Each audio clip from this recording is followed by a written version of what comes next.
வானம் பார்த்த கரிசல் காட்டு பூமியான விருதுநகர் மாவட்டத்தில் பட்டாசு மற்றும் தீப்பெட்டி தொழிற்சாலைகள் பிரதானம். வேறு தொழில்களின்றி தவிக்கும் லட்சக்கணக்கான தொழிலாளர்கள் வாழ்வாதாரமே இந்த பட்டாசு தொழில்தான். 1923ஆம் ஆண்டு சிவகாசியில் முதலில் தீப்பெட்டி தொழிற்சாலை தொடங்கப்பட்டது.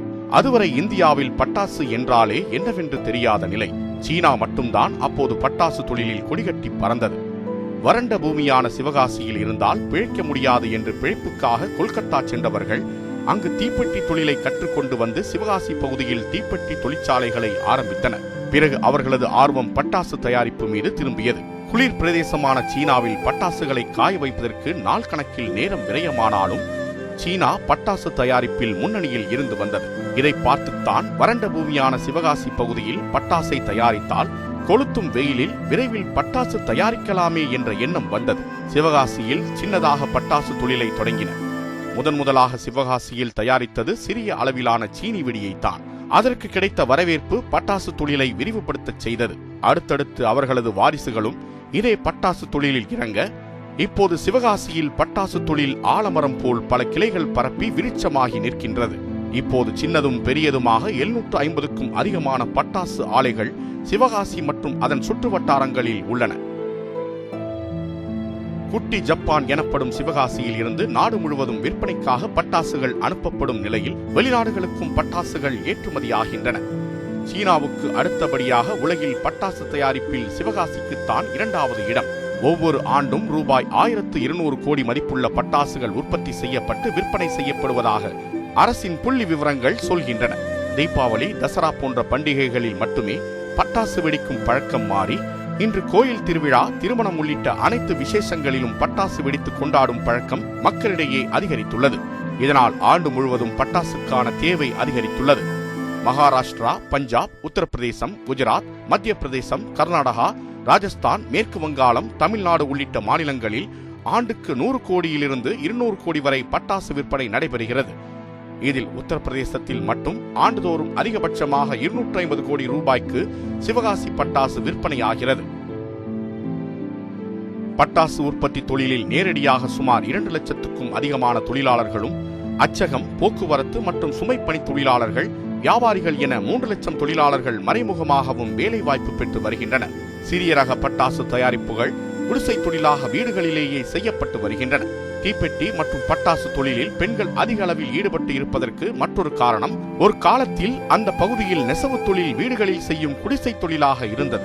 நெசவு, கைத்தறி தொழில்கள் நசிவடைந்ததை அடுத்து வீடுகளில் நெசவு தொழிலில் ஈடுபட்டிருந்த பெண்கள் பட்டாசு திரி கிள்ளுவதற்கும் சிறிய ரக பட்டாசுகள் மற்றும் தீப்பெட்டி தயாரிப்பு தொழிலுக்கும் திரும்பினர். விதிமுறைகளை முறையாக பின்பற்றாமல் தொழிற்சாலைகளை அதிகாரிகள் சரியாக கண்காணிக்காமல் நடைபெறும் விபத்துக்கள் அதிக அளவில் உயிரிழப்புகளை ஏற்படுத்துகின்றன. இன்னும் சொல்ல போனால் சிவகாசியில் உள்ள அரசு மருத்துவமனையில் தீக்காயங்களுக்கான சிறப்பு சிகிச்சை பிரிவு கூட இல்லாத சூழலில்தான் தினமும் விபத்து, தீக்காயங்கள், உயிர் பலி என்பதும் தொழிலாளர்களின் வாழ்வில் தொடர்கதையாகி வருகிறது. எனினும் இந்த தொழிலை நம்பித்தான் பல லட்ச குடும்பங்கள் இருப்பதால் ஆபத்தை உணர்ந்தும் இந்த வேலையில் தங்களை ஈடுபடுத்திக் கொள்கின்றனர். வாழ்வாதாரத்திற்கு வேறு வழியின்றி இருப்பதால் பெரும் விபத்து நடந்து சாவின் வாடை வீசும் போதே வயிற்று பிழைப்புக்காக இந்த வேலைக்கு போகும் நிர்பந்தத்தில்தான் அந்த மக்கள் இருக்கின்றனர். இதுதான் சிவகாசியின் யதார்த்தம்.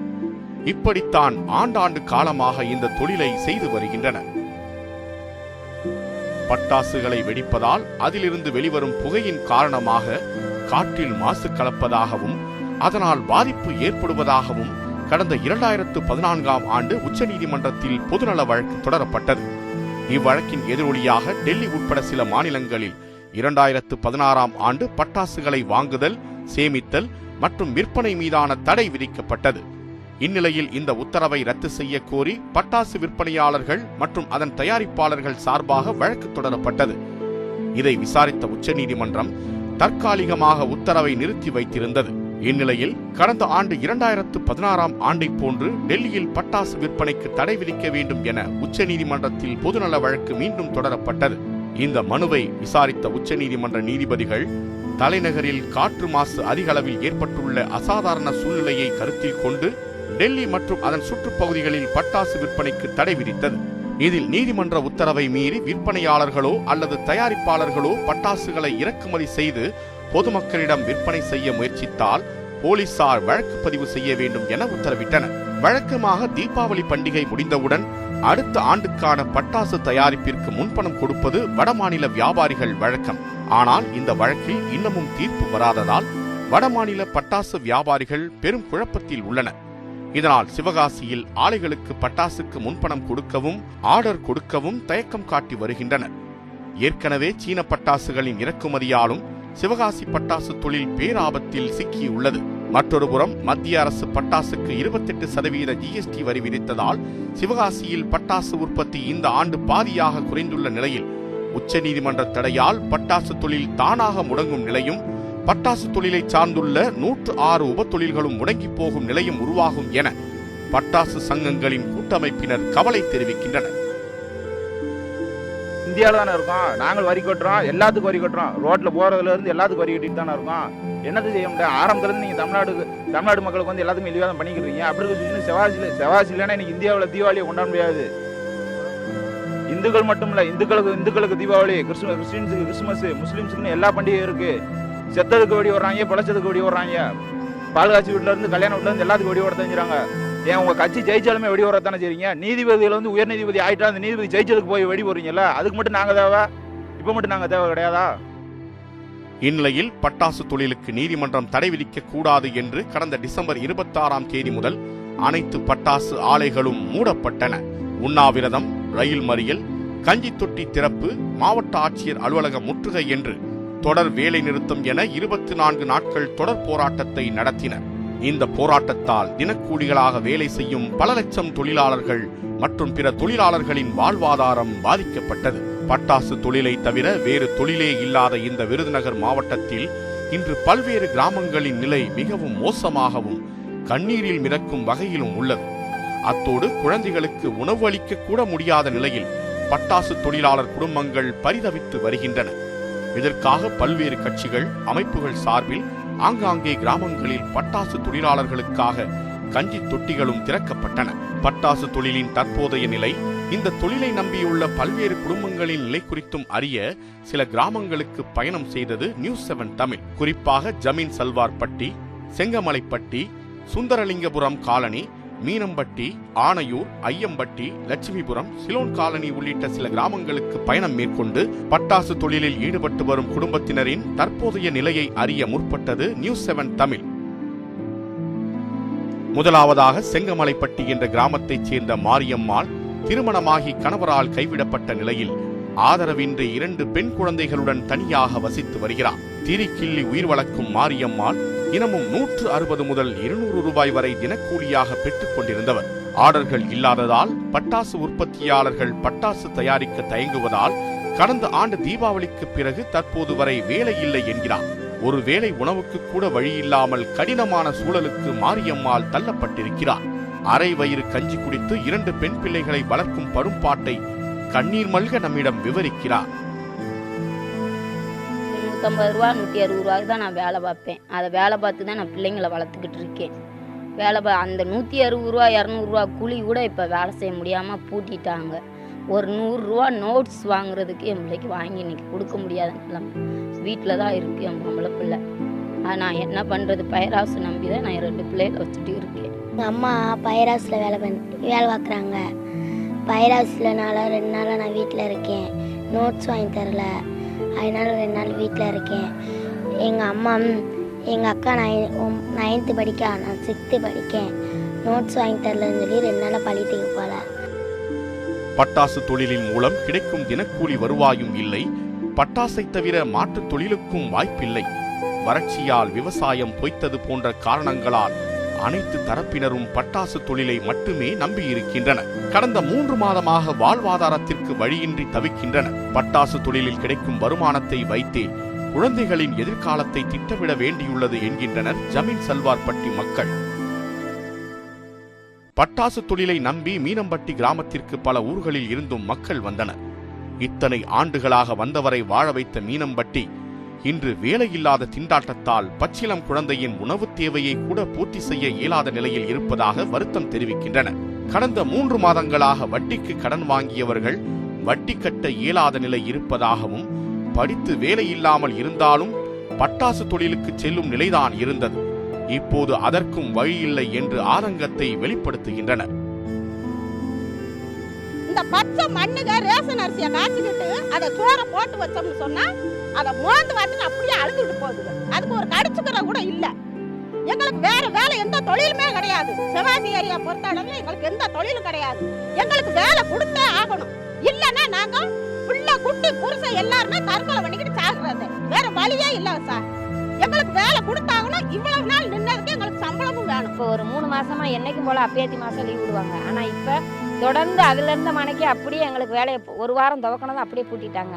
இப்ப நாங்க ரொம்ப பஞ்சத்திலையும் கடுமை, ரொம்ப சாப்பாடு கூட வழி இல்லாம கஷ்டப்பட்டுக்கிட்டு இருக்கோம். இப்படி பல்வேறு தரப்பட்ட மக்களின் வாழ்வாதாரமான பட்டாசு தொழில் பாதிக்கப்பட்டுள்ள நிலையில் ஆணையூரைச் சேர்ந்த 19 வயதான அருணாவின் தாயார் மனநலம் பாதிக்கப்பட்டவர். கடந்த 4 வருடங்களுக்கு முன்பு தந்தை இழந்து நிர்கதியாக நிற்கும் அருணா பாட்டி புஷ்பத்துடன் வசித்து வருகிறார். இளம் வயதிலேயே குடும்ப பாரத்தை சுமக்க வேண்டிய கட்டாயம். அருணாவின் கல்லூரி கனவு குடும்ப சூழ்நிலையால் பொய்த்து போக தங்கையாவது கல்லூரிக்கு அனுப்பி படிக்க வைக்க வேண்டும் என்று பட்டாசு தொழிலுக்கு போய் வந்தார். ஆனால் தற்போது அந்த வேலையும் இல்லாததால் பெரும் இன்னலுக்கு ஆளாகி இருக்கிறார் அருணா. அப்போ 4 வருஷத்துக்கு முன்னாடி இருந்தது. அது வந்து இப்போ ரொம்ப கஷ்டம்தான். அப்போ இருந்தப்போ நல்லா இருந்துச்சு. நல்லா அவர் சம்பாதிச்சு கொடுத்தாரு. இப்போ அவர் இல்லை. இப்போ நாங்கள் வேலைக்கு போகிறோம். படிக்க கூட முடியல. ரொம்ப கஷ்டமாக இருக்குது. சாப்பாடு கூட கஷ்டமாக இருக்குது. வேலைக்கு போனால் தான் சம்பாதிக்க முடியும். பணமே வரும். இப்போ வீட்டில் இருக்கோம். ரொம்ப கஷ்டமாக இருக்குது. சாப்பாடுக்கு என்ன செய்யுதுன்னு தெரியல. மேலும் அருணாவின் பாட்டி புஷ்பம் தங்களுக்கு எவ்வித உதவியும் இல்லாத நிலையில் பட்டாசு தொழில் இல்லாமல் குடும்பத்தின் நிலை மிகவும் மோசமாக பாதிக்கப்பட்டுள்ளதை ஏழ்மையின் ஏக்கங்களோடு பதிவு செய்கிறார் அந்த மூதாட்டி. இந்த 4 பிள்ளைகளை வச்சு நான் ரொம்ப கஷ்டத்தில் இருக்கேன். நாங்கள் வேலை செஞ்சுதான் அந்த பிள்ளைகளை பாதுகாக்கணும். என்னாலையும் வேலை செய்ய முடியல. என் மையன் இறந்த விசாரத்தில் கவலையில் என்னால் வேலை சரியாக செய்ய முடியலை. இந்த பிள்ளைகளையும் நான் பாதுகாக்கணும். எனக்கு எந்த உதவியும் இல்லை. நான் என்ன செய்ய முடியும்? இந்த 4 பிள்ளைகளை வச்சு 2 பொம்பளை பிள்ளை, ஒரு ஆம்பளை பையன் இருக்கு. ஒரு பொண்ணை மட்டும் கல்யாணம் செஞ்சு கொடுத்துருக்கேன். இந்த 2 பொண்ணு, ஒரு ஆண் இருக்கு. அவங்க அம்மா மனநிலை சரியில்லாமல் இருக்கு. அதையும் நான் தான் பார்க்கணும். அதே போன்று இந்த பட்டாசு தொழிலை நம்பியே ஐயம்பட்டி கிராம மக்களும் இருக்கின்றனர். இந்த பட்டாசு தொழில் இல்லாத காரணத்தால் வீட்டிலேயே முடங்கியிருக்கும் நிலை இருப்பதாக அப்பகுதியினர் தெரிவித்துள்ளனர். கணவரால் கைவிடப்பட்ட மாற்றுத்திறனாளியான முருகேஸ்வரி வாழ்க்கை மனதை உருக்குகிறது. கையில் தடியுடன் தினமும் பட்டாசு தொழிலுக்கு சென்று வரும் முருகேஸ்வரி குடும்ப வறுமையின் காரணமாக மகள் அனிதாவை பள்ளிக்கு அனுப்ப முடியாமல் தன்னுடனே பட்டாசு தொழிலுக்கு அழைத்து செல்கிறார். இந்த பயிராசில் வேலை செஞ்சுட்டு வந்து இந்த பிள்ளைகளை வளர்த்தேன். இப்போ இந்த 1 மாசமா வேலையும் இல்லை, ஒன்றும் இல்லை. நாங்கள் இந்த பயிராசில் இந்த ரேசரிச்சிக்கு கூட எங்களுக்கு வழி இல்லை. இப்போ நாங்கள் எதை வச்சு நாங்கள் கஞ்சி குடிக்கிறதுக்கு யார்கிட்டையும் போய் 10 100 கேட்க முடியாது. நாங்கள் எப்படி நாங்கள் வேலை செஞ்சாத்தே நாங்கள் இந்த பாடுபட்டு நாங்கள் வேலை செஞ்சு இந்த பிள்ளைகளை வளர்க்காம நாங்கள் எந்த வச்சு நாங்கள் கஞ்சி குடிக்க முடியும் சார். இதே போன்று பிள்ளைகளால் கைவிடப்பட்ட முதியவர்களுக்கும் வாழ்வாதாரமாக இந்த பட்டாசு தொழிலே இருக்கின்றது. அதே ஐயம்பட்டியைச் சேர்ந்த சுப்புத்தாய் பட்டாசு தொழிலுக்கு சென்று வருகிறார். பட்டாசு தொழில் மூலம் கிடைக்கும் சொற்ப வருமானத்தை கொண்டே வயது முதிர்ந்த தளர்ந்து தள்ளாடும் நிலையில் இருக்கும் கணவர் கருப்பையாவை கவனித்து வருகிறார். ஆனால் இப்போது வேலை இல்லாததால் அந்த முதியவர்கள் மிக மோசமான நிலையில் அன்றாட வாழ்க்கையை ஓட்ட வழியின்றி தவிக்கிறார்கள். ஃபயர் ஹவுஸ் நம்பி நாங்கள் இருக்கோம். ஃபயர் ஹவுஸில் இப்போ ஒரு 2 மாதமாக வேலை இல்லை. வேலைக்கு முடியாமல் நாங்கள் வேலைக்கும் போக முடியலை. வீடு வாடகை வீட்டில் இருந்தோம். இப்போ தான் வந்து இந்த தகரம் போட்ட வீட்டில் இருக்கோம். தகரம் வச்சு இருக்கோம். ரைட் கூட போட முடியலை. வசதி இல்லாமட்டே இருக்கோம். நாங்கள் வசதி ரொம்ப இதாக இருக்குது. நெஞ்சை கணக்க வைக்கும் இந்த தொழிலாளர்களின் வாழ்க்கை முறையை நியூஸ் 7 தமிழ் செய்திக்குழு பார்த்த அதிர்ச்சியிலிருந்து மீள்வதற்குள் அடுத்த கிராமமான லட்சுமிபுரம் வந்தது. அங்கும் பட்டாசு தொழில் இல்லாமல் வறுமையில் வாடும் பல லட்ச குடும்பங்களை காண முடிந்தது. குறிப்பாக இந்த வேலையில்லாத காரணத்தால் அன்றாட பிழைப்புக்கு கூட வழி இல்லாமல் வாங்கிய கடனை திருப்பித் தர இயலாமல் இருப்பதாக தழுதழுக்கிறார் பொண்ணு தாயி. எங்களுக்கு எப்படி வேலை வேணும், எங்களுக்கு வேலை என்னைக்குன்னு உறுதியாக தெரியணும். இல்லாட்டி நாங்கள் பஸ்ஸு ரயில் எல்லாம் நீ மறைக்க வேண்டியதே வரும். நாங்கள் இத்தனை நாளாக பொறுமையாக இருந்துட்டோம். இனியெல்லாம் எங்களால் இருக்க முடியாது. எத்தனை நாளைக்கு நாங்கள் இன்னைக்கு வேலை வைப்பாங்க, நாளைக்கு வேலை வைப்பாங்க, 1ஆம் தேதி வைப்பாங்க, 5ஆம் தேதி வைப்பான்னு சொல்லிக்கிட்டு இருந்தாங்க. இப்போ அது உறுதி தெரிய மாட்டேங்குது. இன்னைக்கெல்லாம் நேர்ந்து பிறக்க 100 ரூபாய்க்காக இந்த பிள்ளைகளை கூட்டு போய் நான் போய் பெரைட்டு வந்தேங்க. 3 பேர் போய் பெரைட்டு வந்தோம். 100 ரூபாய்க்கு தான் பெரைக்கு இருக்கோம். நாங்கள் என்ன செய்யறது? பிள்ளைகளை படிக்க வைக்கவா நாங்கள் வேணாமா? அது நீங்கள் தான் எங்களுக்கு ஒரு நல்ல முடிவு சொல்லணும். வேறு வேலை வாய்ப்பே எங்களுக்கு கிடையாது. இப்போ அந்த காட்டு வேலை இல்லை, எதுவுமே கிடையாது. கஞ்சி கூட ரொம்ப நாங்கள் கஷ்டப்படுறோம். யார்ட்டையும் 10 கூட வாங்க முடியல. யார்கிட்ட போய் வாங்க முடியும்? வேறு உழைப்பும் கிடையாது எங்களுக்கு, யார் சம்பாரத்தையும் கிடையாது. அக்கம் பக்கம் கூட ஒரு 100 ரூபா கடவுள் அவங்களுக்கு தரமாட்டுறாங்க. இப்போ நாங்கள் பிழைக்கவா சாகவா? அதே போன்று பட்டாசு தொழிலை நம்பியிருக்கும் ஸ்லோன் காலனிக்கு சென்றபோது அங்கு கணவரை இழந்த மகாலட்சுமியை சந்தித்தோம். பட்டாசு தொழிலை நம்பியிருக்கும் அவரின் குடும்ப வறுமையின் உச்சமாக 1ஆம் ஆண்டு பொறியியல் படித்துக் கொண்டிருந்த தனது மகன் கணேஷ் படிப்பை நிறுத்திவிட்டு பட்டாசு தொழிலுக்கு அனுப்பி வைத்ததாக கவலையோடு தெரிவிக்கிறார். எனக்கு கல்யாணம் ஆகி 18 வருஷம் 19 வருஷம் இப்போ நடக்குது. ஒரு மகன் 10ஆம் கிளாஸ் படிக்கிறான், ஒரு மகன் 12 முடிச்சுட்டு பிஇ படித்தான். படிக்க வைக்க முடியாமல் இப்போ அவனும் ஃபயர் ஹவுஸுக்கு தான் வேலைக்கு வரான். எங்களுக்கு கவர்மெண்ட்லேருந்து ஏதாவது உதவி செய்யணும். பிள்ளைங்க படிப்புக்கும் எங்களுக்கு வேலைக்கும் ஒரு அங்கன்வாடியிலையோ சத்துணவு கூடங்களையும் எங்களுக்கு ஒரு வேலை கிடைக்கணும். இவ்வளோ நாள் நாங்கள் வீட்டில் இருந்ததுக்கு எங்களுக்கு ஏதாவது நிவாரண நிதி கொடுக்கணும் அரசாங்கத்திலிருந்து. இப்படி பல லட்ச குடும்பங்களின் வாழ்வாதாரத்தையும் எதிர்காலத்தையும் கேள்விக்குறியாக்கியுள்ளது.